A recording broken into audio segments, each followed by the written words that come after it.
அதில் பல தவறுகள் நடந்திருக்கிறது என்பதை திட்டவட்டமாக நான் தெரிவித்துக் கொள்கிறேன். சொல்லத்தான் நினைக்கிறேன், ஆனால் சொல்ல முடியவில்லை என்று எங்களும் இருக்கின்றார்கள். கல்லூரி படிக்கும்போது காதல் தோல்வி, வேலையும் இல்லை, காரும் இல்லை. கொடுத்ததெல்லாம் கொடுத்தார், இவர் யாருக்காக கொடுத்தார்?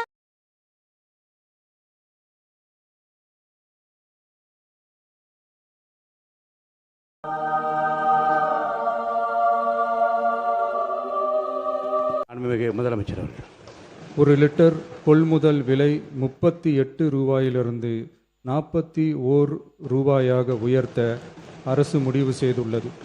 கிருஷ்ணமூர்த்தி, உனக்கு ஒரு விஷயம் தெரியுமா? பாஸ் எனக்கு சம்பளத்துல 10 ரூபா கூட்டி கொடுத்திருக்காரு. எரும மாடு எத்தனை லிட்டர் பால் கறக்குது?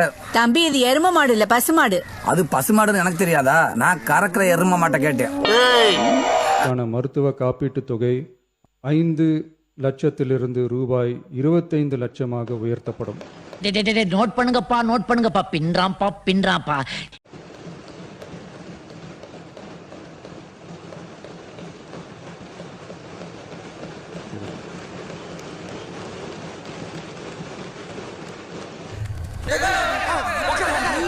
கூட்டம் பயங்கரமா இருக்கும் போல் இருக்கே.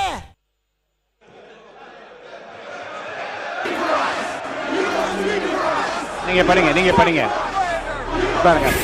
மான் உறுப்பினர் ஆசிரியர் உட்காருங்க. பேரவை முன்னவர் உட்காருங்க. அப்போ தொகுதிக்கு ஒண்ணு நல்லது பண்ண மாட்டீங்களா? யார பார்த்து என்ன கேள்வி கேக்குற? தொகுதிக்கு நாங்க எதுக்கு நல்லது பண்ணணும்?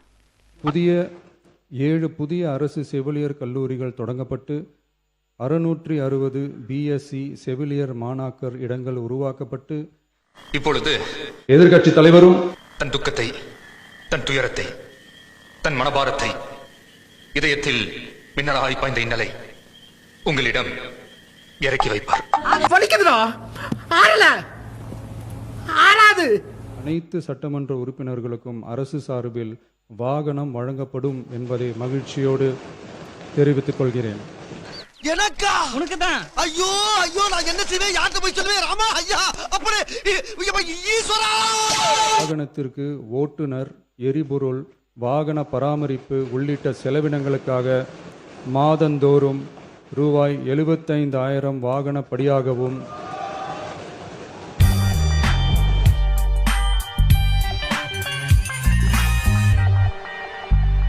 அலுவலக பணிகளில் உதவி செய்ய ஓர் உதவியாளரை நியமித்துக் கொள்ள மாதந்தோறும் ரூபாய் 25,000 உதவியாளர் படியாகவும் ஒரு 5 ரூபா குறா. இல்லடா. ஒழுங்கு மரியாதையா ட்ரீ கொடுத்துரு. 20 தான இருக்கு. வட்டு. மான் உறுப்பினர் ஜோதிமணி அவர்கள் பேசுங்க. 100 ஆண்டு காலம் வாழ்க, நோய் நொடி இல்லாமல் வளர்க. நன்றி, வணக்கம். எதிர்கட்சியில இருக்கிறவங்களுக்கும் இது உண்மையிலேயே சந்தோஷமாக தான் இருக்கு. அவங்களுக்கு வெளிப்படுத்த முடியாது, அது எனக்கு தெரியும்.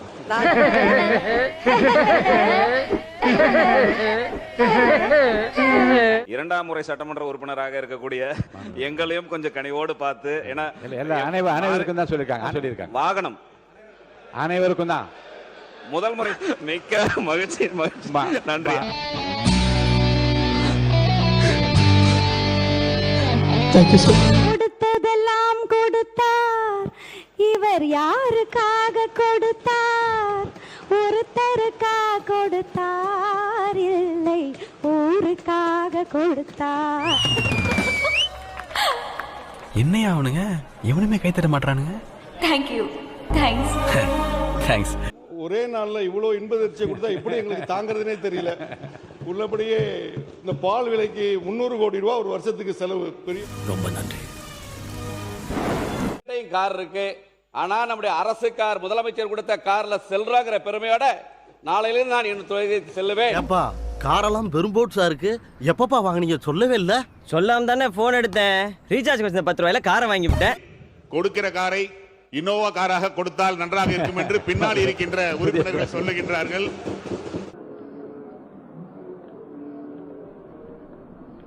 ஃபன்னா சொல்கிறேன்.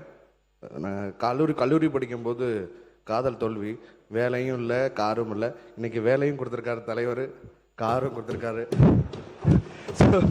ரொம்ப ரொம்ப நன்றியை தெரிஞ்சுக்க. என்ன சொல்ல சொன்னா என்ன சொல்லிட்டு இருக்க? ஒரு தடவையும் காவலர் பணியாளர்கள்லாம் கேட்பாங்க, யார் நீங்கள் எம்எல்ஏன்னு சொல்லுவேன், ஐடி கார்டெலாம் எடுத்து காமிச்சாலும் நம்ப மாட்டாங்க. ஸோ அதனால் மவனே ஃபங்க்ஷன் முடிட்டும்டா. இன்னும் சில பேர் இருக்கிறார்கள், சொல்லத்தான் நினைக்கிறேன் ஆனால் சொல்ல முடியவில்லையே என்று எங்களும் இருக்கின்றார்கள். இல்லை நேற்று நான் அதுக்கு பதில் சொல்லட்டுமா? உட்காருங்க. நீங்க நேற்று இவனா அதான் நீ என்ன பண்றேன்னா நேற்று உட்காருங்க. நீ நான் சொல் அப்ப உட்காருங்க. இல்ல உட்காருங்க. மாநில உறுப்பினர் OS மணியன் அவர்கள் நேற்று இல்ல கேளுங்க. சரி நீ இப்ப வரும்போது இல்லடா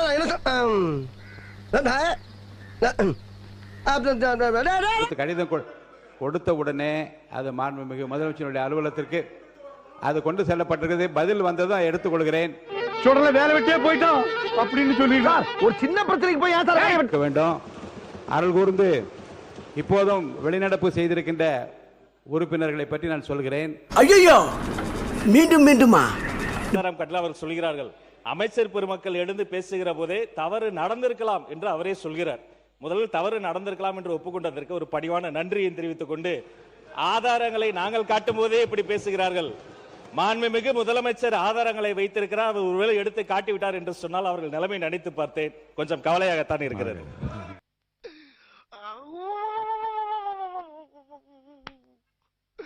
இன்னைக்கு என்னெல்லாம் பண்ண போறாரோ.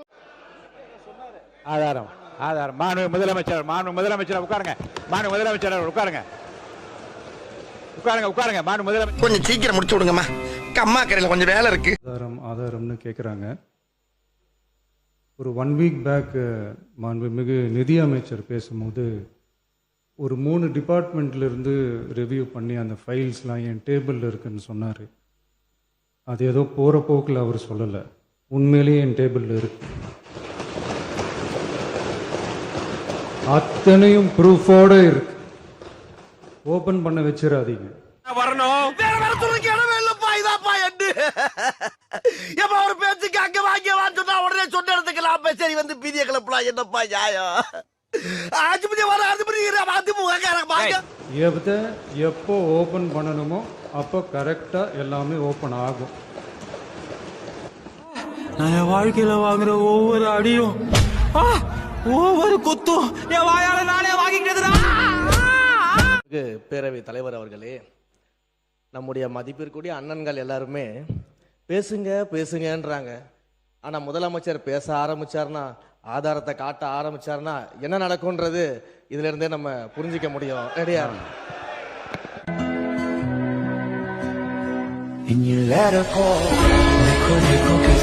மாண்புமிகு பேரவைத் தலைவர் அவர்களே, மக்கள்கிட்ட எப்போ பேசணும், என்ன பேசணும், எப்படி பேசணும் எல்லாம் பேசிட்டு தான் அன்பா ஆசையா எங்க எல்லாரையும் கொண்டாந்து உட்கார வச்சிருக்கிறாங்க.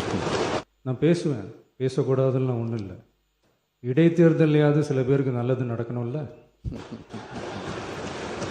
ஒரு அசிங்கமாய் போச்சு குமார். மாண்புமிகு வேளாண் துறை அமைச்சர் அவர்கள்.